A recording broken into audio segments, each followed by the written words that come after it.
ናቸው አይደሉም ብለው ከነሱ ውስጥ ተመርጠን የተወሰኑትን ለቤተ ክርስቲያን እንወስዳለን፣ ሌሎችን እንተዋለን። ለቤተ ክርስቲያን የሚሆኑት የሐዋርያ ጳውሎስ መልእክቶች ብቻ ናቸው የሚል ቴዎሎጂ ያራምዳሉ። እነሱ ምን ይላሉ? ብንክደው እንኳ በመከራ ውስጥ ብንክደው እንኳ ከእርሱ ጋር መንገሳችን አይቀርም፣ መንግስተ ሰማያትን መውረሳችን አይቀርም የሚል በጣም አደገኛ ትምህርት ያስተምራሉ። ሃይፐር ዲስፔንሴሽናሊስት ይባላሉ። ዲስፔንሴሽናሊስት የሚባሉ ናቸው።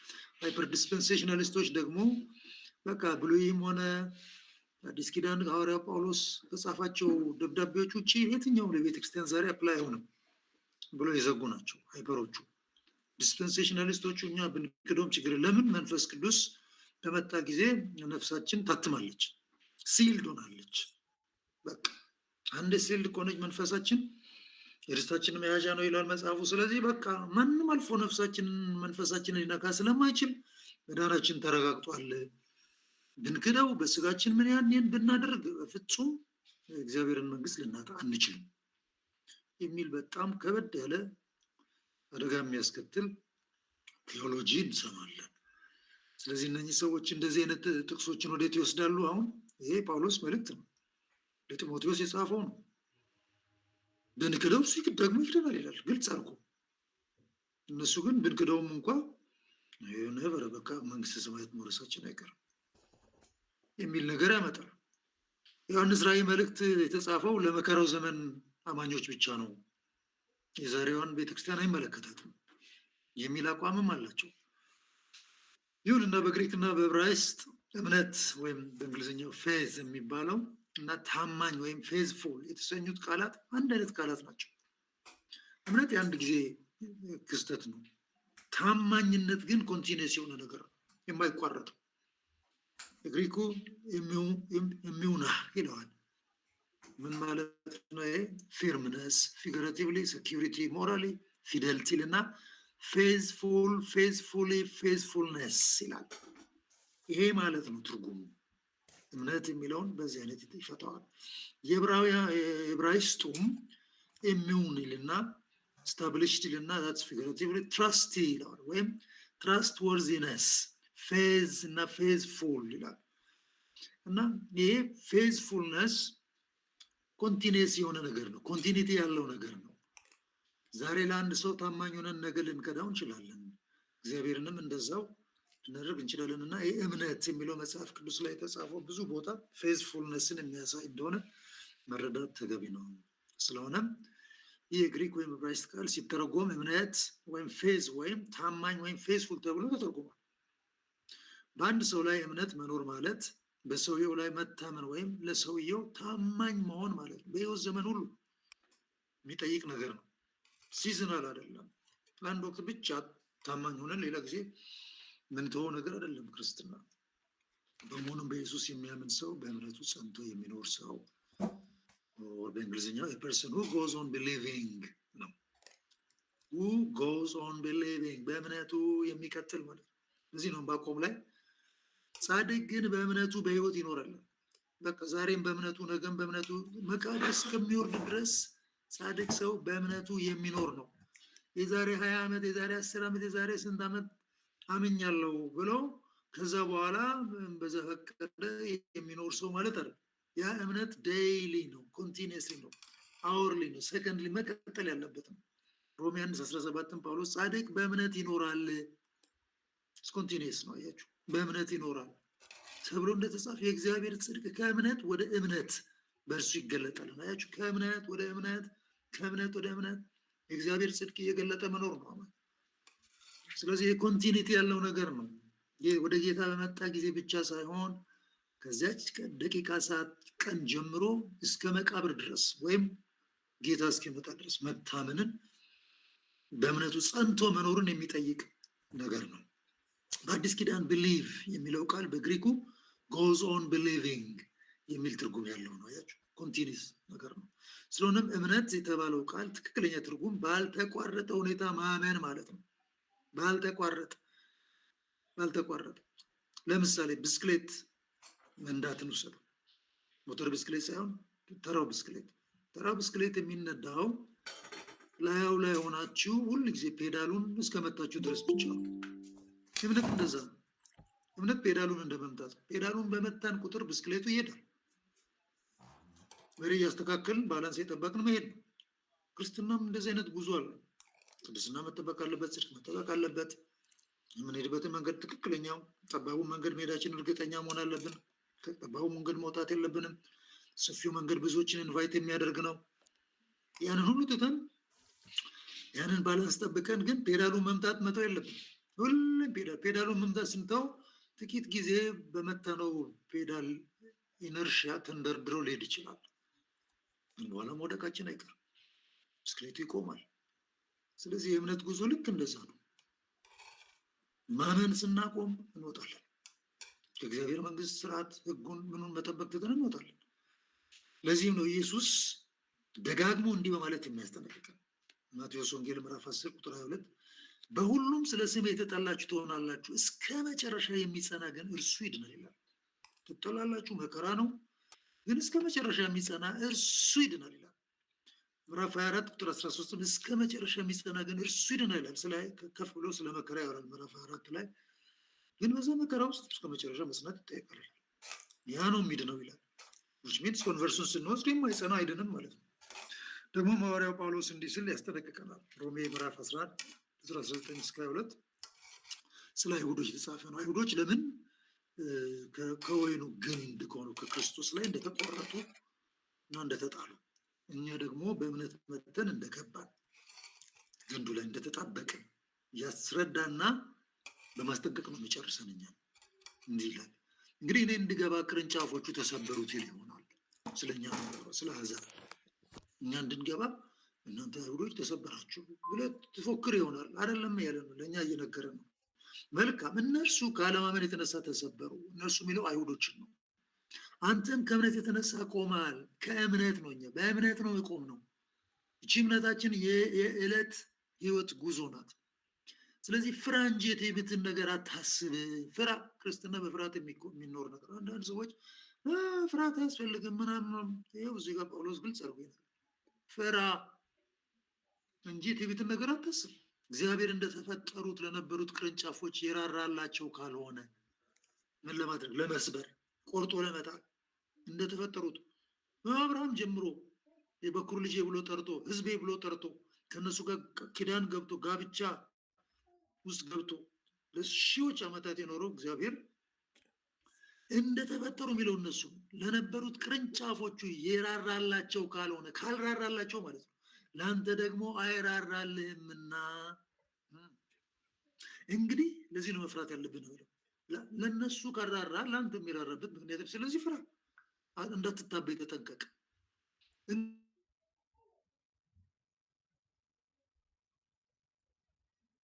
ብዙ ጊዜ የሚነገረን መልካምነቱ ብቻ ትክክል አይደለም። እግዚአብሔር ሁለቱም ለዓላማው ጨካኝ ነው። እንደ እግዚአብሔር ለዓላማው ጨካኝ የለም። የተናገራትን ቃል መሬት ለማውረድ እግዚአብሔር ጨካኝ፣ መልካም ትሁን የቁጣ መቅሰፍት ይሁን ከተናገረ ያደርገዋል። እግዚአብሔር ጨካኝ ነው። ጨካኝ ብሎ ክፉ ለማለት ሳይሆን ያለውን ያሰበውን ነገር ለመፈጸም ቆራጥ ነው ለማለት ነው እዚህ ጋር ጨካኝ ሲል። ስለዚህ እንግዲህ የእግዚአብሔርን ቸርነትና ጭከና ተመልከት። ጭከና በወደቁት ላይ ነው። እስራኤላውያን ወድቀዋል። መሲያቸውን ላከላቸው፣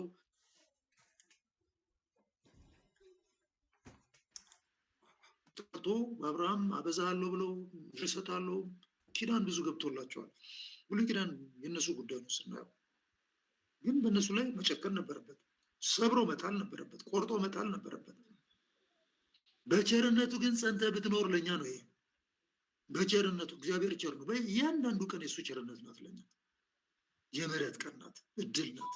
በዚህ ግን በእምነት ጸንተ ብትኖር የእግዚአብሔር ቸርነት በአንተ ላይ ነው፣ ያለዚያ አንተ ደግሞ ትቆረጣለህ ይላል።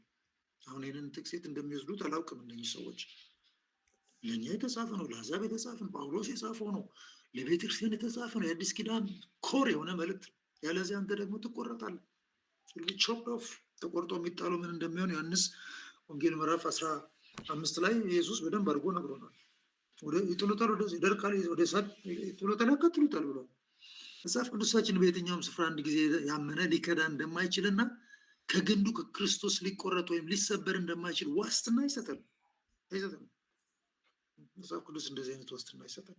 ይሁንና እግዚአብሔር በቅድመ እውቀቱ ማለትም በምድር የሚከናወኑ ነገሮችን በመጀመሪያ መጨረሻውን መናገር በሚያስችለው እውቀቱ የመረጣቸው ነገር ግን በእምነታቸው የሚጸኑና በእርሱ የሚከብሩ እንደሆኑ እንዲህ ተጽፏል። እግዚአብሔር መጀመሪያ ነው መጨረሻውን የሚያይ አምላክ እሱ ጊዜን ሁሉ ማየት የሚችል ነው። ከዘፍጥረት ምዕራፍ 1 እስከ ራዕይ ምዕራፍ 22 ያለው በእግዚአብሔር ፊት ያለ ነው እና ሁሉም በአንድ ጊዜ ማየት ይችላል። ያለፈውንም አሁን ያለውንም ወደፊት ባለፈው እንዳየ ነው እና በዚያ እውቀቱ ማን እንደሚድን ያውቃል፣ ማን የሱን ጥሪት እንደሚቀበል ያውቃል፣ ማን ሪጀክት እንደሚያደርግ ያውቃል። እግዚአብሔር የዛ ችግር የለበትም። ስለዚህ ነው ኢሳያስ ላይ እንደዚህ ይላል እግዚአብሔር ስለራሱ ምዕራፍ 46 ቁጥር 9 እና 10 እኔ አምላክ ነኝና ሌላም የለምና የቀድሞውን የጥንቱን ነገር አስቡ። እኔ እግዚአብሔር ነኝ፣ እንደኔም ያለ ማንም የለም። በመጀመሪያ መጨረሻው አያችሁ፣ ገና ስጀምር መጨረሻው ከጥንትም ያልተደረገውን እነግራለሁ። ምክሬ ትጸናለች። በቃ የእግዚአብሔር ምክር ነው። ፈቃዴንም ሁሉ ፈጽማለሁ አላለሁ። ስለዚህ እግዚአብሔር መጀመሪያው ነው መጨረሻው ማየት ስለሚችል የእያንዳንዳችን ምርጫ ያውቃል። ስለዚህ ሮሜ 8 29 እና 30 ላይ ጳውሎስ ልጁ በብዙ ወንድሞች መካከል በኩር ይሆን ዘንድ አስቀድሞ ያወቃቸው ከፍለን ያየነው እውቀት ነው። የእግዚአብሔር ሙሉ እውቀት አለው። እሱ ሁሉም ነገር የሚያውቅ ነው። ሲጀምር ጨርሶ የሚጀምር አምላክ። አስቀድሞ ያወቃቸው የልጁን መልክ እንዲመስሉ አስቀድሞ ደግሞ ወስነዋልና ኢየሱስ እንዲመስሉ ለማለት ነው። ውሳኔው እሱ አስቀድሞም የወሰናቸውን እነዚህን ደግሞ ጠራቸው፣ የጠራቸውንም እነዚህን ደግሞ አጸደቃቸው፣ ያጸደቃቸውንም እነዚህን ደግሞ አከበራቸው። ያውቃቸዋል እነኝን እግዚአብሔር የሚቀበሉትን ሀምብል ሀርት ያላቸውን የተሰበረ ልብ ወደ እሱ ለመምጣት የተዘጋጀ ልብ ያላቸውን ያውቃል። ሰው ለእነሱ ነው የተጻፈው። አለበለዚያ እግዚአብሔር ገና የሰውን ልጆች ሲፈጥራቸው ጥቂት የማይባሉትን ለገሃነም እሳት ፈጥሯቸዋል ወደሚል የተሳሳተ ድምዳሜ ያመራናል። ይህንን የሚያራምዱ አሉ። ካልቪኒስት የሚባሉ አንድ ጽንፍ የያዙ በጣም አስፈሪ የሆነው ትምህርት ነው የሚያስተምሩት። እነሱ ምንድን ነው የሚሉት?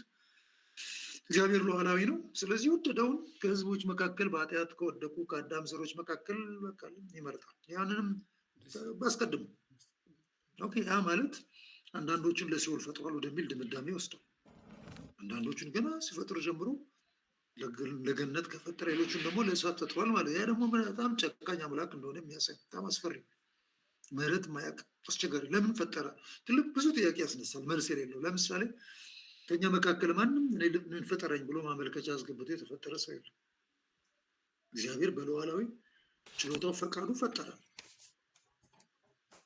ከዛ ሲፈጥረን ግን ለሲኦል ከፈጠረኝ እኔም በጣም ከባድ አምላክ ነው። እንደነኚህ ቴዎሎጂያንስ ሉዓላዊ ሲባል ዝም ብሎ በግርድፉ የወደደውን የሚያደርግ አምላክ አይደለም። እሱ ሉዓላዊ ነው፣ በፍጥረት ሁሉ ላይ ሉዓላዊ ነው። ግን ደግሞ ሲፈጥር ሰውን በፈቃድ ፈጥሮታል። የሰውን ፈቃድ አይነካም። እግዚአብሔር ያከብራል። ሰው ለእኛ ሙሉ ነፃነት ሰጥቷል። በፈቃዳችን እንድንመርጠው እንድንከተለው ወይም ደግሞ እንድንክደው የልባችን የስጋችንን ምኞት ፈቃድ እንድናደርግም ሙሉ ፈቃድ የተሰጠን አምላክ። ለዚህ ነው ከኤደን ገነት ጀምሮ አዳምና ሔዋን ፈቃዳቸውን ኤክሰርሳይዝ ሲያደርጉ በኃጢአት እንደወደቁ እናውቃለን። ዛሬም እኛ ሙሉ ፈቃዳችንን ኤክሰርሳይዝ ያደረግን ነው የጽድቅን መንገድ ወይም ደግሞ የጥፋትን ጎዳና መርጠን የምንሄደው እንጂ አንዳንዶች እንደሚሉት ዓለም ሳይፈጠር በፊት የሚድኑትን ገና ሲፈጥር ጀምሮ ከለየ በራሱ ውሳኔ ብቻ ማለት ነው። በጣም አስቸጋሪ ነው። አንዳንዶችን ለሲኦል ፈጥሯል ወደሚል ከባድ እይታ የሚወስድ ነው። ለዚህ እግዚአብሔር የገሃነምን እሳት ለሰይጣንና ለመላእክቱ እንጂ ለአንድም ሰው እንዳላዘጋጀ መጽሐፍ ቅዱስ ያስተምራል። አያችሁ፣ አንድ ሰውን እንኳ ወደ ገሃነም እሳት ወደ ሲኦል ይመጣል ፕሮግራም እግዚአብሔር የለው። ይሄ ሰዎች በምርጫቸው ሄዱበት ነው። ለሰይጣንና ለመላእክቱ የተዘጋጀ ነው። ማቴዎስ ወንጌል ምዕራፍ 25 ቁጥር 41 ላይ በዚያን ጊዜ በግራው ያሉትን ደግሞ ይላቸዋል፣ እናንተ ርጉማን ለሰይጣንና ለመላእክቱ ወደተዘጋጀ ወደ ዘላለም እሳት ከእኔ ሂዱ ይላል። ለሰይጣንና ለመላእክቱ እንጂ ለኃጢአተኞች እንኳን የሚለጠብኝ ምሳሌ ሰው በኃጢአቱ እኮ እንኳ እግዚአብሔር ገሃነምን ስቲል ለሰይጣንና ለመላእክቱ ያዘጋጀው ፍሮም ዘ ቬሪ ቢግኒንግ ነው ዲዛይን። ግን ሰው በፈቃዱ ለእሱ የተዘጋጀበትን ኤደን ገነትን ከእግዚአብሔር ጋር በዘላለም በደስታ በሙላት በክብር መኖር ትቶ ከዚህ ከይሲ ከሆነው ከሴጣን ጋር ወደ እሱ መዳረሻ መሄድን ይመርጣል ማለት ነው። ምርጫም አለበት እዚህ ውስጥ። ስለሆነም ሰዎች በገዛ ምርጫቸውና ፈቃዳቸው ፈጣሪያቸውን ክደው ለሰይጣንና ለመላእክቱ ወደተዘጋጀ የዘላለም እሳት ይሄዳሉ እንጂ እግዚአብሔር ጥቂቶችን ለመንግስተ ሰማያት መርጦ አብዛኞችን ለዘላለም እሳት አልተዋቸውም። እንደዚህ አይነት አምላክ አይደለም። ምክንያቱም ሰዎች እኔን ፍጠረኝ ብሎ አላመለከቱም። እሱ ነው የፈጠራቸው። ግን ደግሞ እግዚአብሔር ሲፈጥር የከበረ ዓላማ ነበረው። የራሱን መልክ ሰጠ።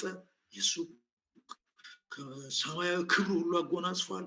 ሁሉን አመቻችቶ ነው የኤደን ገነት። እንግዲህ ዘፍጥረት ምዕራፍ 2 ስናየው ምቹ አንድ የሚጎረብጥ ነገር የሌለበት ከእግዚአብሔር ጋር በደስታ ያለ ረሃብ፣ ያለ ጥም፣ ያለ ርዛት፣ ያለ ብርድ፣ ያለ ሙቀት በሚመች ሁኔታ እንዲኖር ነው እግዚአብሔር ሰውን የፈጠረውና ሰው ከዛ በፈቃዱ ነው የወጣው።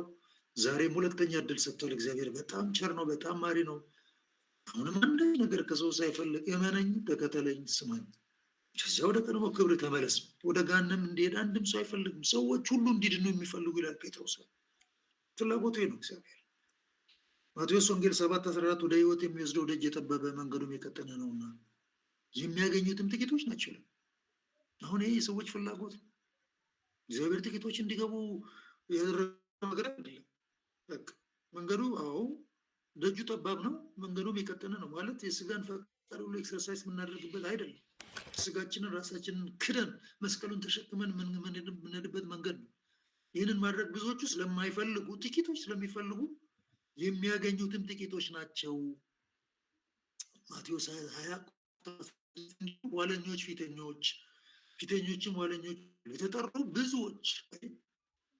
ጥሪ ለዓለም ሁሉ ነው። ወንጌል ለዓለም ሁሉ ነው። ኢየሱስ ክርስቶስ ሞቱ ለዓለም ሁሉ ነው። ለሚድኑቱ ብቻ አይደለም፣ ለዓለም ሁሉ ነው የሞተው። ስለዚህ የተጠሩ ብዙዎች፣ የተመረጡ ግን ጥቂቶች ናቸው። የተመረጠ ስለዚህ ጋር እግዚአብሔር በቅርብ እውቀቱ የሚያውቃቸዋል። እነሱን ሪፈር እያደረገ ነው እዚህ ጋር። የተጠሩ ብዙዎች፣ የተመረጡ ግን ጥቂቶች ናቸውና እንዴት ነው የተመረጡት? ፈቃደኛ መሆናቸው ታውቆ ነው። ሉቃስ ወንጌል 13:23 እና 24 አንድ ሰውም ጌታ ሆይ የሚድኑ ጥቂቶች ናቸው አለው። እርሱም እንዲህ አላቸው፣ በጠባቡ በር ለመግባት ተጋደሉ። ተጋድሎ አለበት።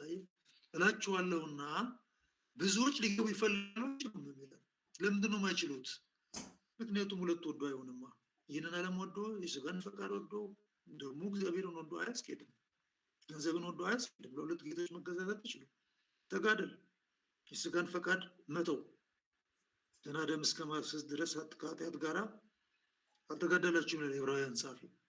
ስለዚህ በጠባቡ በር ለመግባት ተጋደሉ እላችኋለሁና ብዙዎች ሊገቡ ይፈልጋሉ። ፍላጎት አለ። ፍላጎት ብቻ አይሰራም። አቋም ያስፈልጋል፣ ውሳኔ ያስፈልጋል፣ መተው ያስፈልጋል። ጌታ የማይችሉት ከዚህ የተነሳ ነው። ዛሬም በቤተክርስቲያን ብዙ ሰዎችን በዚህ በገጽታቸው ናቸው አሉ፣ ይዘምራሉ፣ ይሰብካሉ፣ ብዙ ነገር ያደርጋሉ። ግን ይህ ፍላጎት ነው። ተጋድለው ላይ ግን አሉ ወይ ነው ጥያቄ። ተጋድለው ምንድን ነው? ራስን እስከ መካድ ድረስ ነው ጌታ ያለን። መስቀል ዕለት ዕለት ተሸክመን መጓዝ ነው። የቀንበር ለውጥ ያደረግ ነው።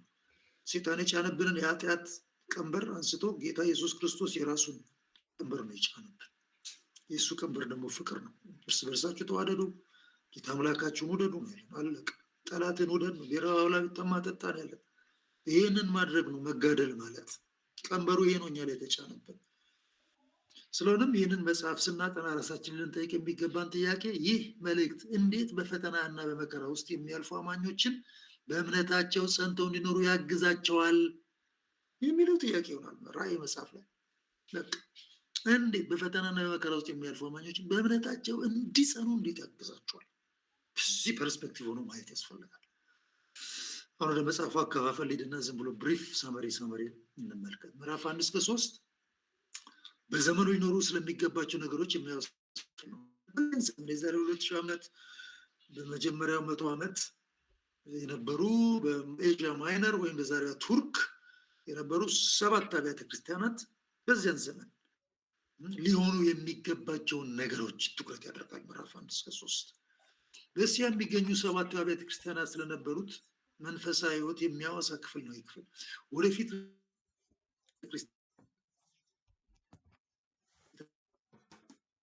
ክርስቲያናት በጊዜው ሊያስተካክሉ ስለሚገባ ነገር ኢየሱስ ያስጠነቅቃቸዋል። የሚመጣ ነገር አለ እያላቸው በወቅቱም ፈተና ውስጥ ናቸው። ፈተናው ቀጣይነትም አለው። ወደፊት የሚመጣ ፈተና አለ። ሰው ጠንከር በሉ። ማስተካከል የሚያስፈልጋቸው ነገሮች አሉ። በፈተና ውስጥ ሆኖ እነሱን እያስጠነቀቀ የነገራቸው ነው። እኚህ ሰባቱ አብያተ ክርስቲያናት ለዛሬዋ ቤተክርስቲያናም ሆነ መንፈሳዊ ግድፈት እንደ መስታወት ሆኖ እንመለከታቸው። ዛሬ ሚረር ናቸው። በቃ ሰባቱን አብያተ ክርስቲያናት ካያችሁ በቃ ዛሬ በምድር ላይ ያለች ቤተክርስቲያን ወይም 2000 ዓመት የተሻገረችውን ቤተክርስቲያን ታያላችሁ። መስታወት ነው። እነሱ ውስጥ ያለው ግድፈት በዛሬዋ ቤተክርስቲያን ላይ አለ። እነሱ ውስጥ ያለ ጥንካሬ በዛሬዋ ቤተክርስቲያን ጥንካሬ አለ። ሰው እንደ መስታወት ሆኖ እናያለን፣ እንማርበታለን። ምዕራፍ 4 እና 5 አምልኮ በሰማይ እንመለከታለን። ማተሞቹ ምዕራፍ 4 እግዚአብሔር አብ ሲመለክ እናያለን። ምዕራፍ 5 ላይ በዙፋኑ ላይ ተቀመጠው ተጠቀለለ ማተም ያረፈበትን ጽሑፍ ይዟል። ያንን በጉ የታረደው በግ ኢየሱስ ክርስቶስ ከእጁ መውሰድ የተቻለው ብቁ ሆኖ ሲወስድ ያንን በማድረጉ ማተሞቹን ለመፍታት መዘጋጀቱን ያዩ እንስሳቱ፣ ሽማግሌዎች፣ እልፍ አላፋት መላእክት በሰማይ በምድር ከምድር በታች ያሉ ፍጥረታት በሙሉ ሲያመልኩት እናያለን። ይኸው ሐዋርያ ዮሐንስ ወደፊት ሊሆን ያለውን ነገር ከማየቱ በፊት በዙፋኑ ላይ የተቀመጠውን እግዚአብሔርን አብን በዙፋኑና በአራቱ እንስሶች መካከል በሽማግሌዎች መካከል እንደታረደ በግ የቆመውን ኢየሱስና በታረደው በግ ላይ የነበሩትን 7 ቀንዶችና 7 ዓይኖች እነርሱም ወደ ምድር ሁሉ የተላኩ የእግዚአብሔር መናፍስትን 4ቱን እንስሶች 24ቱን ሽማግሌዎች በዙፋኑም በእንስሶቹ በሽማግሌዎቹም ዙሪያ ቁጥራቸው አላፋት ጊዜ አላፋት ሺህ ጊዜ ሺህ የሆነ መላእክትና በሰማይና በምድርም ከምድርም በታች በባህርም ላይ ያለ ፍጥረት ሁሉ በእነርሱም ውስጥ ያለ ሁሉ ሲያመልኩ ተመለከተ። ደስ ይላል። ምድር ሊናወጥ ነው።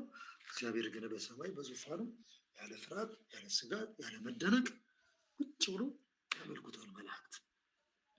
በጣም ብዙ መላእክት 4ቱ እንስሶች 24ቱ ሽማግሌዎች ተደፍተው ያመልኩታል። ኢየሱስ ደግሞ እዛ ጋር ጎልቶ ሲወጣ እናያለን። እሱም ይመለካል። እዛ ማተሞች ልትወስድ ተችለዋልና እያሉ የታረደው በግ ኃይልና ባለጠግነት፣ ክብር፣ ብርታት፣ በረከት ሊቀበል ይገባዋል እያሉ ይዘምሩለታል። ያንን ምዕራፍ 6-18 ወደፊት በምድር ሊሆን ያለ የከፋ ነገር የሚያወሳ ክፍል ነው። በምድር ሊሆን ስላለ የከፋ ነገር ስላለ የከፋ ነገር የሚያወሳ በጣም ከባዱ ክፍል ይሄ ነው። ዮሐንስ ራእይ ሰዎች ማጥናት የሚፈሩት በጣም አስከፊ ነገሮች በምድር ላይ ሊመጡ ያሉ ነገሮች አሉ። እነሱን በማየት ነው የፈራውና ከምዕራፍ 6 ጀምሮ ማተሞቹ መፈታት ይጀምራሉ። ከዛ መለከቶቹ ይከተላሉ። ከዛ ጽዋዎቹ ይከተላሉ። መዓት ሲወርድ ነው የምናየው ምድር ላይ እና ወደፊት የሚሆን ነገር ነው። በጣም የከፋ ነገር ነው። መጥፎ ዜና ነው። መጥፎ ዜና ነው። ምዕራፍ 6-8 ነገሮች መልካም ከመሆናቸው ፊት እጅግ በጣም የከፉ ይሆናሉ የሚል መልዕክት ነው ይነግራል። ወደ መልካምነት ይመለሳሉ፣ ግን እጅግ በጣም እየከፋ ጣራ ላይ የሚደርሰው ክላይማክሱ ምዕራፍ 18 ነው። ባቢሎን ወደቀች ተብሎ በአንድ ሰዓት ድምጥማጧ እሳት ከሰማይ ወርዶ የሚበላት ከተማ እንደሆነች አውስቶ ይጨርሳል። ምዕራፍ 20 እና 22 የሺህ ዓመት መንግስት፣ የጽንፈ ዓለሙ ማጠቃለያና አዲስ ሰማይና አዲስ ምድር የሚያወሳ ይሄ የመጨረሻው ምዕራፍ ነው። ይሄ ደግሞ መልካም ዜና ነው። በጣም ደስ የሚል ዜና። የሺህ ዓመት መንግስት በቃ ወደ ዞሪ ዘፍጥረት ምዕራፍ 1 የምድር ስርዓት ሁሉ ተመልሶ ምድር ለምልማ በረሃው ጠፍቶ ሰው ሰላም ሰፍኖ ጦርነት የለም። ኢየሱስ በምድር ላይ ነግሶ ክርስቲያኖች ከክርስቶስ ጋር ነግሰው ዓለምን ያስተዳደሯት መልካም የሚሆን ዜና ነው የሚያወሳው እና ነገሮች እጅግ በጣም የከፉ ከሆኑ በኋላ እጅግ በጣም መልካም ይሆናሉ የሚለውን የሚነግረን ነው። ምዕራፍ 20 እና 22 እስከ 22 ምዕራፍ 21 22 ሰይጣን ይያዛል፣ ይታሰራል። የሰይጣን ዕጣ ፈንታ እዚህ ውስጥ ነው የምናገኘው። እስካሁን በዓለም ላይ እየፈነጭ ያለው ሰይጣን በሺህ ዓመት መንግስት ይታሰራል። ሺህ ዓመት መንግስት ሲያበቃ ይፈታል። ነገር ግን ወደ እሳት ይጣላል። ቻው። ምዕራፍ 20 ላይ 21 ላይ 21 እና 22 አዲስቱ ኢየሩሳሌም ስትወርድ እናያለን። የከተማዋን ገጽታ ይናገራል። በጉ በዙፋኑ የተቀመጠው በእርሱ ያመኑ ጻድቃን ሁሉ ከእርሱ ጋር አብረው ለዘላለም እንደሚኖሩ የሚያወሳ ክፍል ነው ማለት ነው። በእነኚህ 2 ምዕራፎች መካከል አንድ ምዕራፍ አለ። ምዕራፍ 6-18 እና ምዕራፍ 20 እስከ 22 ነው ያየ ነው። ምዕራፍ 19ን መሀል ላይ ዘለናል እና ይህ መሀል ላይ ያለ አንድ ምዕራፍ ነው። ይህ የኢየሱስ ዳግም ምጽአት በጽንፈ ዓለሙ የሚከናወኑ እጅግ በጣም የከፉ ነገሮችን ወደ እጅግ መልካም ነገሮች የሚቀይረው ምዕራፍ ነው። ድራማቲክ ቼንጅ የሚካሄድበት ነው። ክፋት እየበዛ እየበዛ መቅሰፍቱ እየበዛ እየበዛ ምድር በስቃይ ላይ ስቃይ መከራ ላይ መከራ ያገኘ ጫፍ ይደርስና ባቢሎን ከወደቀች በኋላ ምዕራፍ 19 ላይ በጉ ሙሽራይቱን ቤተክርስቲያንን ሲያገባ የምድር ነገስታት የአውሬው መንግስታት ሁሉ ተሰባስበው በጉን ሊወጉ ቅዱሳንን ሊወጉ ሲሰባሰቡ በጉ ከሰማይ ሲመጣ በነጭ ፈረስ ተቀምጦ ሊነግስ ሊዋጋ ሲመጣ አውሬውንና እሱን ሐሰተኛ ነቢይ ይዞ በእሳት ሲጥላቸው የምድርን ሰራዊት ሲገላቸው ታሪክ ሲለውጥ የምናይበት ቦታ ነው። ያለኛ የተባረከው ተስፋችን ይላል መጽሐፍ ቅዱስ። ኢየሱስ ክርስቶስ ዳግም ምጽአት የተባረከው ተስፋ የምንጠብቀው እሱም ነው። ዛሬ የጠፋው ፍትህ፣ ዛሬ የጠፋው ሰላም፣ እርካታ በሙሉ ያኔ በኢየሱስ ክርስቶስ ይመለሳል።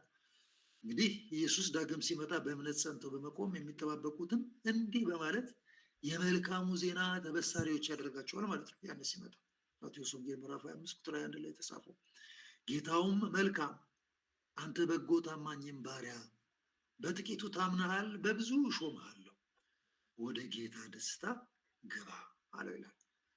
ይሄ ነው በቃ የተባረከው ተስፋችን። አሁን መከራው ብዙ ነው፣ ጉንተላው ብዙ ነው። አሁን የለቅሶ ጊዜ ነው። ግን የሳቅና የደስታ ዘመን አለ ከፊታችን። ያም የጌታ ደስታ ይባላል። የጌታ ደስታ ከዚህ ዓለም ደስታ ይለያል። ኢየሱስ ክርስቶስ ስለዚህ ወደዛ ደስታ ነው የምንገባው። ይህ ምስራች ነው። ምዕራፍ 19 ሙሽሪት ቤተክርስቲያን ዝግጅቷን ጨርሳ ልብሷን ጽድት አድርጋ የምትለብስበት ጊዜ፣ ሰርግ ድግስ የሚደገስበት ጊዜ፣ እግዚአብሔር አብ ግብዣ የሚጠራበት ጊዜ፣ ራት ግብዣ ይጠራል። እንስሳትን፣ አራዊትን፣ ወፎችን ነው የሚጠራው። ለምን? በዚያ የመጨረሻው ጦር ኃጢአተኛው በሙሉ ተገሎ ወፎች ይበሉታል ስጋው። እኛ ደግሞ ከበጉ ጋር በሰማያት ግብዣ የሰርግ ግብዣ የምንቀመጥበት ይሆናል ማለት ነው። በዚህ ክፍል ጌታ አንተ በጎ ታማኝን ባሪያ እንጂ በእኔ ስላመንህ እንዳላለ እናስተውል። በእኔ ስላመንክ አይደለም የሚለው ታማኝ፣ ቅድም ያልኳት ፌዝፉል ቁልፍ ቃል ናት። ወደ ጌታ ከመጣ ጊዜ ጀምሮ ጌታ ያለውን እንዲሰራ የተፈጠረውን ስራ ሰርቶ መጨረስ ነው። እምነቱን እንደያዘ ታማኝነት ያስፈልጋል። ለዚህ ነው አንተ በጎ ታማኝም ባሪያ ይላል። የዕብራውያን መልእክት ጻፊ የብሉይ ኪዳን ዘመን የእምነት አባቶች በእምነታቸው ጸንተው መሞታቸውን እንዲህ ሲል ጽፏል። ሳያዩ በእምነት ጸኑ፣ ተነገረ፣ ሰሙ፣ በሩቅ አዩ፣ ግን እምነታቸውን በቃ ጸኑ። የዕብራውያን 11:39-40 እነዚህም ሁሉ በእምነታቸው ተመስክሮላቸው ሳሉ ይላል። እምነታቸውን አልሸራረፉም። አብርሃም፣ ይስሐቅ፣ ያዕቆብ የብሉይ ኪዳን ዘመን አባቶች ብዙ ናቸው። የተሰጠውን የተስፋ ቃል አላገኙም። የተስፋው ቃል ኢየሱስ ነበር። ኢየሱስን አልተገናኙትም፣ በሩቅ ነው ያዩት። ያለ እኛ ፍጹማን እንዳይሆኑ እግዚአብሔር ስለኛ አንዳች የሚበልጥ ነገርን አስቀድሞ አይቶ ነበርና ሙላቱ አልመጣም። የእግዚአብሔር ሙላት የሚሆነው እኛም ሁላችን ስንገባ ነው ወደ መንግስቱና ያዝ እስኪሆን ድረስ። ግን በዘመናቸው በእምነት ጸንተው ስለመኖራቸው ነው ዕብራውያን ምዕራፍ 11 የሚያወራው። መጽሐፍ ቅዱስ የፍቅር ታሪክ መጽሐፍ ሲሆን እግዚአብሔር አምላክ ለልጁ ሚስትን ፈልጎ የሚያጋባበት ታሪክ የተጻፈበት መጽሐፍ ነው። ደስ የሚል ታሪክ መጽሐፍ፣ እውነተኛ የሚፈጸም ታሪክ፣ ትልቁ ጃይንት ሂስትሪ ነው። ሐዋርያው ጳውሎስ እና መጥምቁ ዮሐንስ እንዲህ ሲሉ የጻፉት ከዚህ የተነሳ ነው። ሁለተኛ ቆሮንቶስ ምዕራፍ 11:2 በእግዚአብሔር ቅናት እቀናላችኋለሁና እንደ ንጽሕት ድንግል እናንተን ለክርስቶስ ላቀርብ ለአንድ ወንድ አጭቻችኋለሁና ይላል ጳውሎስ። ጮኛ ናት ቤተክርስቲያን፣ ያውም ንጽሕት ድንግል።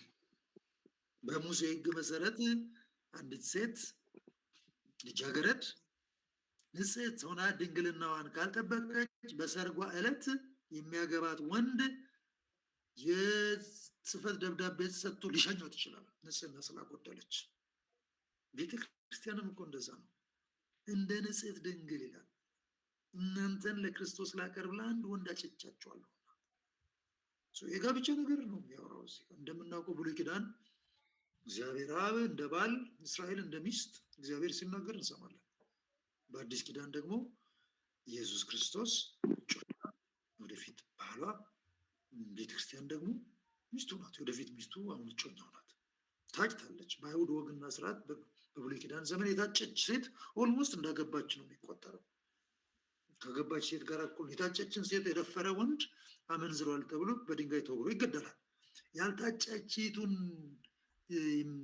ከእሷ ጋር ዝሙት የሚፈጽም ግን አይወገርም፣ ለይቶ ያስቀምጣል መጽሐፍ ቅዱስ። ስለዚህ ቤተክርስቲያን ታጭታለች ማለት ጋብቻው እርግጥ ራዕይ ምዕራፍ 19 ላይ ጋብቻ ይፈጸማል። ዮሐንስ ወንጌል 3:29 ነው። ሙሽራይቱ ያለችው እርሱ ሙሽራ ነው።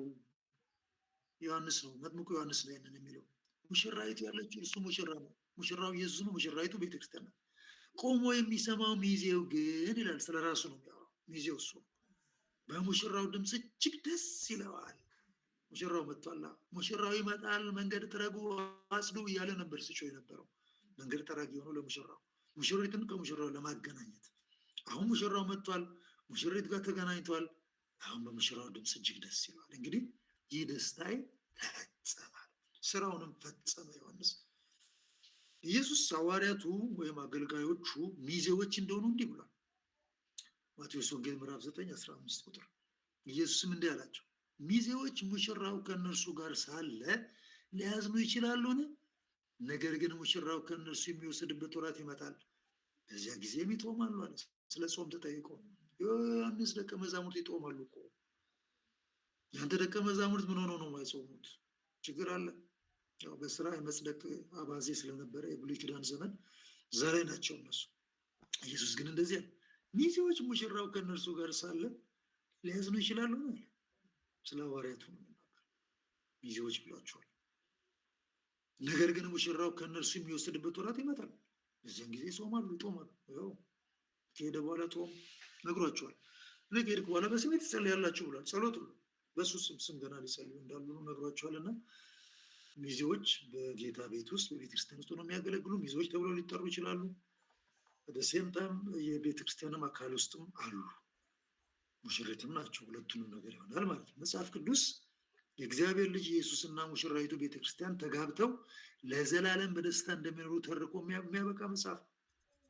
በጥሩ ይጀምርና አንድ ከይስ የሆነ ገብቶ ጥሩ ነገሩን ሲያበላሽ ከዛ በኋላ እግዚአብሔር ራሱ ለተበላሸው ነገር መፍትሄ አምጥቶ ሁለቱን ሲያጋባ የሚጨርስ መጽሐፍ ነው። ዮሐንስ ራዕይ ምዕራፍ 19 እሱን ነው የምናነበው ቁጥር 7-9።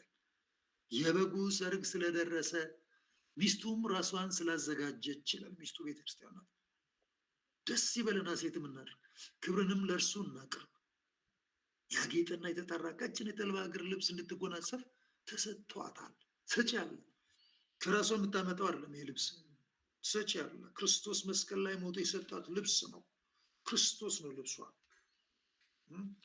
ከኢየሱስ ክርስቶስ ጋር ለመተባበር የተጠመቀ ሁሉ ክርስቶስን ለብሶታል ይላል። ስለዚህ ልብሱ ክርስቶስ ራሱ ነው። ያጌጠና የተጠራ ቀጭን የተልባ እግር ልብስ እንድትጎናጸፍ ተሰጥቷል። ጽድቁን ሰጠን መስቀል ላይ። የእኛን ኃጢአት ወስዶ የራሱን ጽድቅ ሰጠን ክርስቶስ። ቀጭኑ የተልባ እግር የቅዱሳን ጽድቅ ስራ ነውና ይላል። እኛ በራሳችን ታግለን የምንሰራው አይደለም። በእርግጥ የተሰጠንን ቅድስና የተሰጠንን ጽድቅ ጠብቀን መኖር። እርሱም ወደ በጉ ሰርግ እራት ይላል። ሰርግ ነው። ወደ በጉ ሰርግ እራት የተጠሩ ብፁዓን ናቸው ብለን ጻፍ አለ። እንግዲህ ሰርግ የሚጠራ አባት አይደል? እግዚአብሔር አብ ነው ጥሪ የሚጠራው ማለት ነው። ወደ በጉ ሰርግ። በጉ ኢየሱስ ነው። ሙሽሪት ቤተክርስቲያን ናት። ቅድስ አለ በሰማይ። እዛ የተጠሩ ብፁዓን ናቸው ብለህ ጻፍ አለኝ። ደግሞም ይህ የእግዚአብሔር እውነተኛ አካል ነው አለኝ። ደግሞ መጽሐፍ ቅዱስ የታሪክ መጽሐፍ ሆኖ ከሌሎች የታሪክ መጽሐፍት ሁሉ አስቀድሞ ይጀምርና ፍጥረት ጅምር ላይ የትኛውም መጽሐፍ በዚህ ልክ አይደረግም። ከሁሉ የታሪክ መጽሐፍት ወደ ኋላ በመሄድ የሚጠናቀቅ መጽሐፍ ነው። የጽንፈ ዓለሙን ፍጻሜ አዲስ ሰማይ አዲስ ምድር ብሎ የሚጨርስ ነው።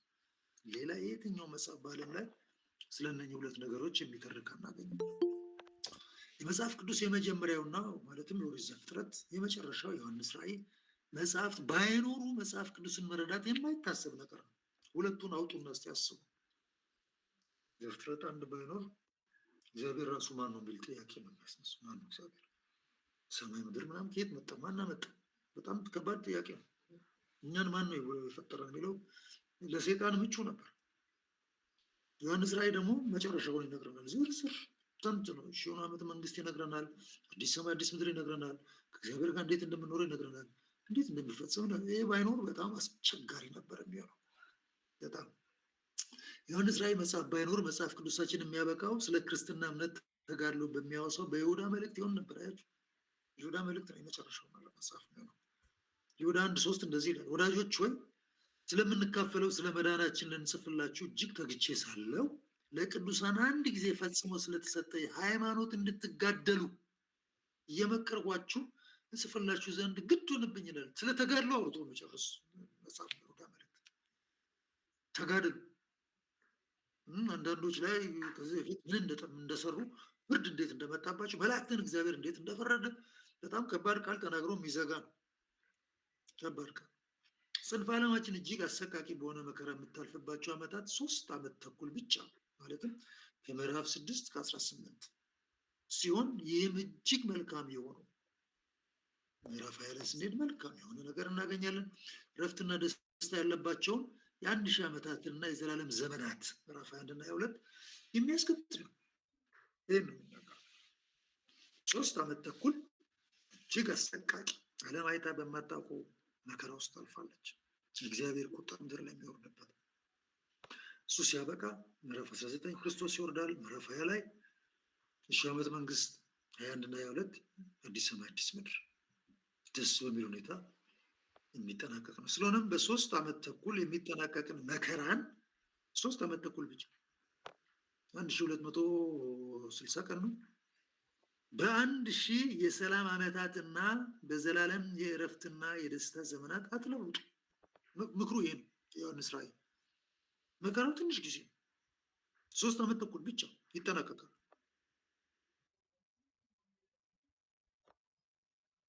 ተባለ ደግሞ የዘላለም ህይወት አለ። አሁን ይህንን ማመዛዘን እነኚህ 2 ነገሮች አመዛዝኑ፣ ወስኑ፣ ተከተሉ። ለዚህም ነው ኢየሱስ እንዲህ ሲል ስለ መከራው ቀናት እጥረት የተናገረው። አጭር ቀናት አጭር ናቸው ብሏል ኢየሱስ ማቴዎስ ወንጌል 24 ከ21 እስከ 22 በዚያን ጊዜ ከዓለም መጀመሪያ የማይሆን ታላቅ መከራ ይሆናልና፣ ታላቅ ታይቶ የማይታወቅ እነዚያ ቀኖችስ ባያጥሩ የሚለው ለዚህ ነው። ቀኖች ብሏቸዋል ኢየሱስ። ዴይዝ አጥረዋል። ስጋ የለበሰ ሁሉ ባልዳነም ነበር። የመከራውን ከባድነት የተናገረ ስጋ የለበሰ ማንም በህይወት መኖር ባልቻለ ነበር።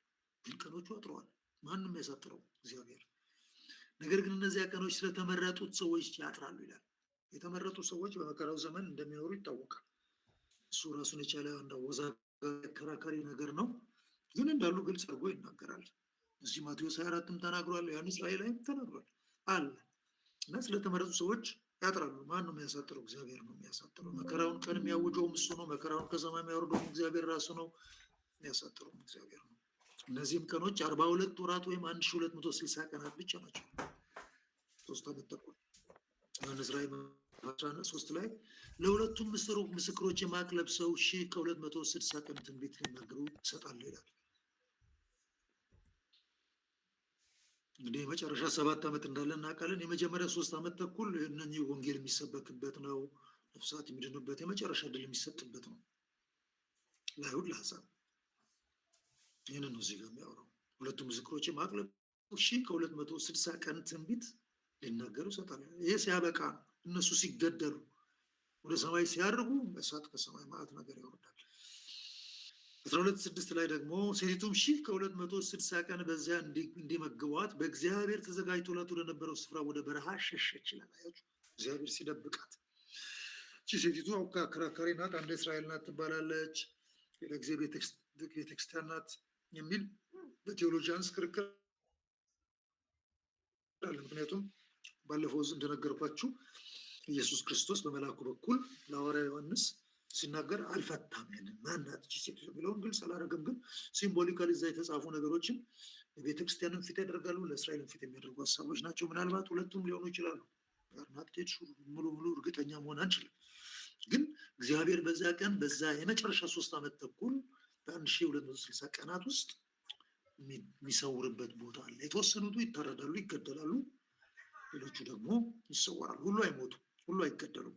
እግዚአብሔር ይደብቃቸዋሉ።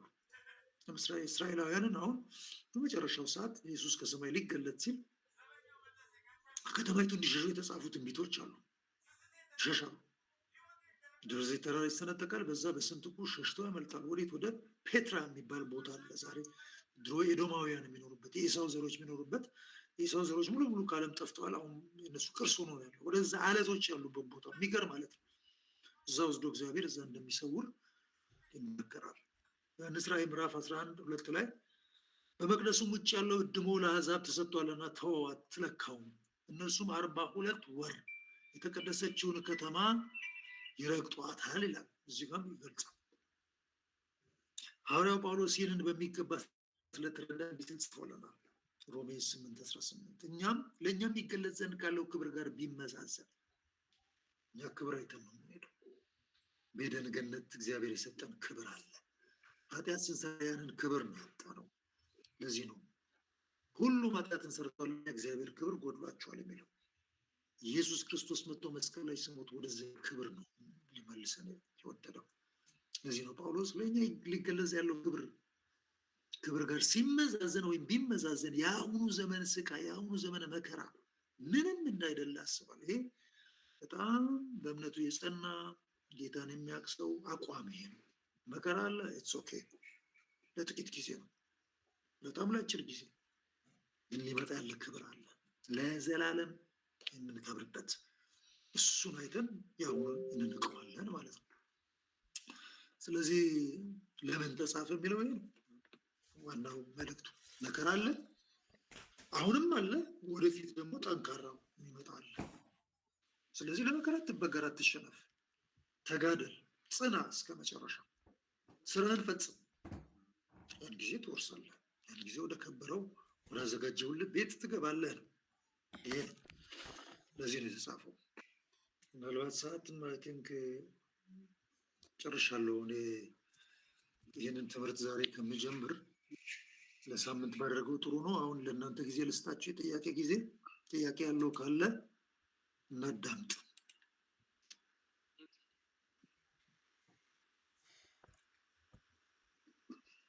መብራቶቹን ውስጥ ለካስ ብዥ ብያለሁ።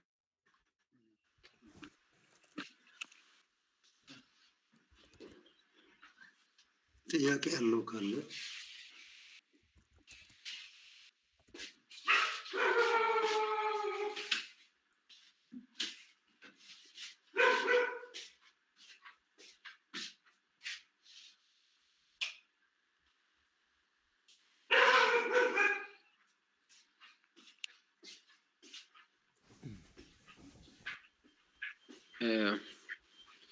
ዶክ ጥያቄ አንድ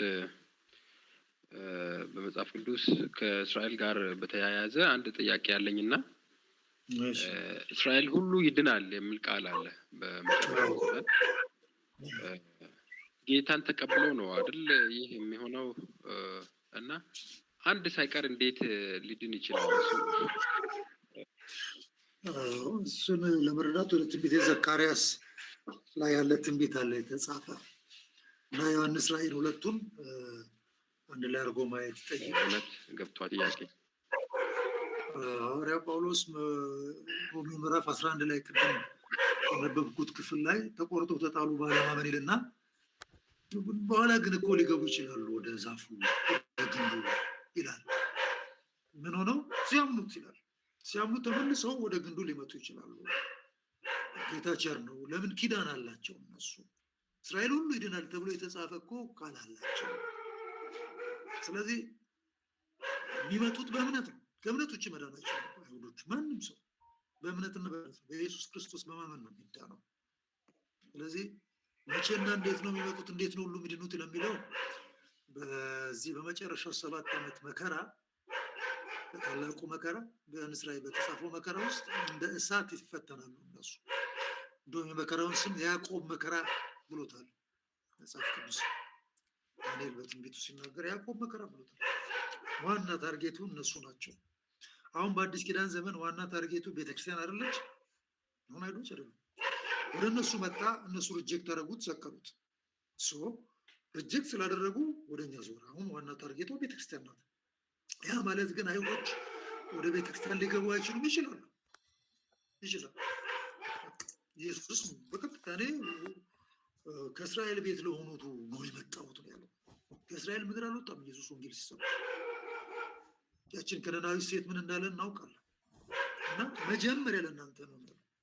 ለምን? ከእናንተ ጋር ጉዳይ አለኝ። መጀመሪያ ስንቱን ሺህ ዓመት ከእናንተ ጋር ነው የቆየሁት። ኪዳን ለእናንተ ነው የሰጠሁት። እውቀቱ እናንተ ጋር ነው ያለው። ስለዚህ ይህ ሁሉ ባለበት እናንተ ናችሁ የመጀመሪያው ተጠቃሚ ሆነ ያለባችሁ። ጳውሎስ ሮሜ ምዕራፍ 9 ምዕራፍ 10 ይዘረዝራል። አባቶች የነሱ ናቸው፣ ኪዳን የነሱ ነው፣ ሕግ የነሱ ነው ይለና ክርስቶስ እንኳ አምላክ የሆነው ከነሱ ነው የመጣው ያለ ፕሪቪሌጆችን ይቆጥራል። ስለዚህ ሁሉ ፕሪቪሌጅ ተሰጥቷቸው መሲሁም የነሱ መሆኑን ተቀብለው ወንጌልን ለዓለም የሚያደርሱ እነሱ ነው። የእግዚአብሔር ዲዛይን ይሄ ነው። ግን አብዛኞቹ ሪጀክት አደረጉት፣ ጥቂቶቹ ተቀበሉት። የተቀበሉ ጥቂቶች ናቸው ወንጌልን ለአሕዛብ የሚሰበኩት። እነ ጳውሎስም አስቀድመው በሄዱበት ቦታ ሁሉ ለአይሁድ የሚሰብኩት ከዚህ የተነሳ ነው። በእምነት ነው የሚድኑት። ሆኖም ግን ስላልዳኑ ስላላመኑም ባለፉት 2000 ዓመታት በኢየሱስ ክርስቶስ ያላመኑ አይሁዶች በሙሉ ወደ ሲኦል ነው የሚወርዱት። ምንም ጥያቄ የለው። አሁን በ7ቱ ዓመት መከራ እንደገና የሚመለሰው ለዚህ ነው። እግዚአብሔር ለአብርሃም ለይስሐቅ ለያዕቆብ የገባውን ኪዳን መፈጸም ስላለበት ተመልሶ ይመጣል። መከራው ምከራው እምቢ ስል መከራ ይምከራል የምንለው ያንን ነው ኤግዛክትሊ የሚያደርገው። እና መከራ ውስጥ ያስገባቸዋል። የሚረዳቸው የለም። እሱ ራሱም ቁጣውን ያወርዳል። በዛ ውስጥ 2/3 እስራኤላዊ ይሞታል። በጣም ከባድ። ዘካርያስ ላይ ያንን ይናገራል። 2/3 በዚህ መከራው ዘመን የሚቀረው እንግዲህ 1/3 ነው። ያ 1/3 በመጨረሻው ሰዓት የወጉትም ሁሉ ያዩታል ይልና ያለቅሳሉ ይላል። ያዕቆብ ቤት በሙሉ ያለቅሳል። የእስራኤል ቤት ሁሉ ያለቅሳል። አንድ ልጁ እንደሞተ ሁሉም ያለቅሳሉ ይላል። ለምን? አንተ ነበርክ ለካስ፣ ተላለፍን፣ አልተዋወቅንም፣ ሳናውቅ ይህን ሁሉ ዘመን ኖርን፣ ተሰቃየን ብሎ ያለቅሳሉ። ይቀበሉታል፣ ይድናሉ። ያን ጊዜ በሙሉ የወጉትን አይተው ንስሐ ስለሚመጡ የንስሐንም መንፈስ እግዚአብሔር በእነሱ ላይ ስለሚያፈስ ሮሜ 11 ወደ መጨረሻው እንደተጻፈው ያድናቸዋል እግዚአብሔር። በዚህ አይነት ኢየሱስን መሲያቸው አድርገው ሲቀበሉ ያን ጊዜ ማለት ነው። ስለዛ እያወራ እስራኤል ሁሉ ይድናል ሲል ያንን ነው።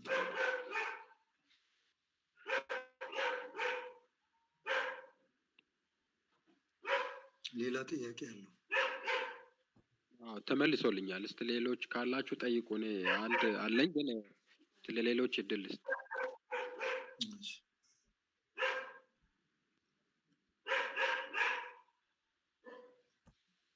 ኦኬ፣ እኔ አንድ ጥያቄ ዶክ፣ እነዚህ አንዴ የዳነ ሰው አይጠፋም፣ ደግሞ እግዚአብሔር ግማሹን ሕዝብ ጥፋት ነው የፈጠረው ምናምን የሚሉ ሰዎች ብዙ ጊዜ የሚጠቅሱት ጥቅስ አለ። ዮሐንስ ወንጌል ላይ ያለ አብ ካልሳበ በቀር ወደ እግዚአብሔር ሊመጣ የሚችል የለም የሚለውን ኢየሱስ ክርስቶስ የተናገረውን ክፍል ነው። እሱን እንዴት ነው እንዴት እንፍታው ነው? ቀላል ነው። እንዴት ነው ማየት ያለበት? አብ እንዴት ነው የሳበው የሚለውን ነገር በደንብ ስናጠና ምንድን ነው የምናገኘው? እግዚአብሔር በአስማት ኃይል በቃ ለአንዱ የተለየ ፕሪቪሌጅ አድርጎ አንዱን ኢግኖር የሚያደርግ አምላክ አይደለም። እንደዛ ለማለት ያ ቦታ የተጻፈው አብ ካልሳበው በቀር ሲል አብ እንዴት ነው የሚስበው? አብ ምንድን ነው ያለን? ብሉይ ኪዳን ላይ ሲናገር የነበረው በአንደኛነት አብ ነው። ከእስራኤል ጋር ትንቢቶቹን ማጥናት ነው። ምንድን ናቸው ትንቢቶች? ስለሚመጣው ስለ ኢየሱስ ክርስቶስ የሚናገሩ ናቸው። መጽሐፍት ሁሉ ስለ እኔ ይናገራሉ አይደል ያለው ኢየሱስ።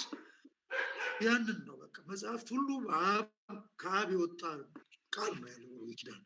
ያንን ሰው ያየ ከአብ የሰማ ከአብ የተማረ ማለት እሱ አብ በብሉይ ኪዳን ዘመን ሲያስተምር ኖሯል፣ ሲናገር ኖሯል። መሲህ አለ፣ የማድንበት መንገድ አለ ወደፊት። በዘፍጥረት ምዕራፍ 3 ነው የሚጀምረው። 3 ላይ በዘርህና በዘሯ ብሎ ጠቁሟል። ከዛ እየመጣ ኪዳኖችን እያጸና ኪዳን እየሰጠ ትንቢት የተናገረ የሚመጣ አዳኝ አለ፣ ወደፊት የሚመጣ አዳኝ አለ እያለ ሲያስተምር ነው የቆየው፣ ሲጠራ ነው የቆየው። ሰውን ሁሉ ሲስብ ነው የቆየው። ስለዚህ ያንን የሰማ እስራኤላውያን እኮ ያንን መስማት አቅቷቸው ትንቢተ ኢሳያስን መስማት አቃታቸው። መዝሙር 22ን መስማት አቃታቸው፣ ተላለፉ። አብ የሚስበው በተናገረው ቃል ነው። ወርዶ ሰውን ምንም አድርጎ አይደለም፣ በአስማት ኃይል አይደለም። ቃሉን ተናገረ። ቃሉን የሰሙ ተሳቡ። ቃሉን የሰሙ ናቸው ከግብፅ ወጥቶ ከነዓን የገቡ። ልክ እንደዛው ነው ዛሬም ስለ ኢየሱስ የተነገረውን ቃል ኢየሱስም እኮ ለኤማውስ መንገደኞች ምን አደረገ? ወይኔ ጉዶንን እኮ እስራኤልን ይቤዥናል ብለን ተስፋ ያደረግነው እንዲሁ በቃ ከሰርን ሲሉ እናንተ ብሎ ሲወቅሳቸው እናያለን። ልባችሁ ከማመን የዘገየ ብሎ መጽሐፍትን ከብሉያት ከመዝሙራት ከነቢያት በሙሉ ስለሱ ምን እንደሚሉ ያያችሁ። በአብ በኩል የተላለፈው ጥሪ ይሄ ነው። አብ የሚስበው በቃል ነው፣ በነቢያቱ በተነገረው ቃል፣ ስለ መሲሁ በተነገረው ቃል። ያንን እየተነተነ ሲነግራቸው ልባቸው ይቃጠል ነበር ይላል። ይሄ ነው የአብ መሳብ ማለት። ስለዚህ ያንን መሲሁን ከብሉይ ኪዳን የተረዳ ማንም አይቸገርም ኢየሱስ ለመቀበል። ቀጥሎ የሚመጣው ክፍት ነው። ግን አይሁድ ያንን ነው ሪጀክት ያደረጉት። የነገራቸውን ነገር ወደ ጎን ጣሉ። ኢየሱስን አንተ መሲያችን አይደለህም አሉ። ለምን? እነሱ በራሳቸው እሳቤ በራሳቸው ዲዛይን ነበር የሚጠብቁት። የእነሱ ኤክስፔክቴሽን እና የኢየሱስ ክርስቶስ አመጣጥ ለየቅል ነበር፣ ለየብቻ አልተገናኘላቸው። ለምን? እግዚአብሔር አብ በብሉይ ኪዳን ዘመን የተናገረውን መልእክት በትክክል ስላላዩ የኢየሱስን መለኮትነትና የኢየሱስን ሰው ብቻ መሆን ሳይሆን ተሰቃይቶ በመስቀል ላይ የሚገደል መሲህ እንደሆነ አላወቁ። በእነኚህ በሁለቱ ነው ግራ ይገባ። የእግዚአብሔር ልጅ ነኝ ስላች ሰደብ ካሉና ለሞት ሞት ይገባል። ሞት እንዴት መሲህ ይሞታል? እኛ ነፃ ያወጣል እንጂ ነው እነሱ የሚያስቡት። ኢሳያስን ስናነብ መዝሙር 22ን ስናነብ ምን እንደሚሆን ግልጽ ተደርጎ የተጻፈ ነው። መለኮትነቱን ዳዊት በመንፈስ አይቶ እንደተናገረ ኢየሱስ ክርስቶስ ተብሎ ጠይቋቸዋል አንድ ቀን ቢቸግረው። ስለዚህ ይህ ሁሉ ተጽፏል። ግን ይህንን ለመረዳት ልባቸውን አልከፈቱ። ይሄ ነው ጥሪ፣ የአብ ጥሪ ይሄ ነው። አብ የሚስበው እንደዚህ እንጂ አንዱና አንተ ሌላውን ደግሞ ችላ ብሎ የሚያልፍ ከሆነማ ይሄ በጣም አድሎ የተሞላ በጣም አደገኛ አምላክ ይሆናል ማለት ነው። ለሁሉም እግዚአብሔር ለሁሉም እኩል ነው። እግዚአብሔር ሁሉን እኩል ይወዳል። ሁሉም የእጁ ፍጥረት ነው። ሁሉን ማዳን ይፈልጋል። ሰዎችን ሁሉ እንዲድኑ የሚፈልግ ይላል። ስለዚህ አሉ ኮንትሮቨርሲዎች አሉ፣ ክርክሮች አሉ፣ ንትርኮች አሉ። ፋይን ያው የእግዚአብሔርን ሀሳብ የሰውን ትንሿ ጭንቅላት ሁሉን ኮምፕሬንድ አድርጋ መረዳት አትችልም። ግን ኦፌስ ሆኖ ግልጽ ሆኖ የሚታየውን ነገር ደግሞ ድናይ ማድረግ አንችልም። እንደሱ ነው የሚረዳው።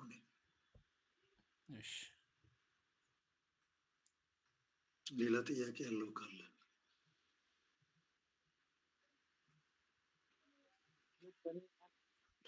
ደረጀ ሚውት አንስተዋል። ጥያቄ ካለ ጠይቅ።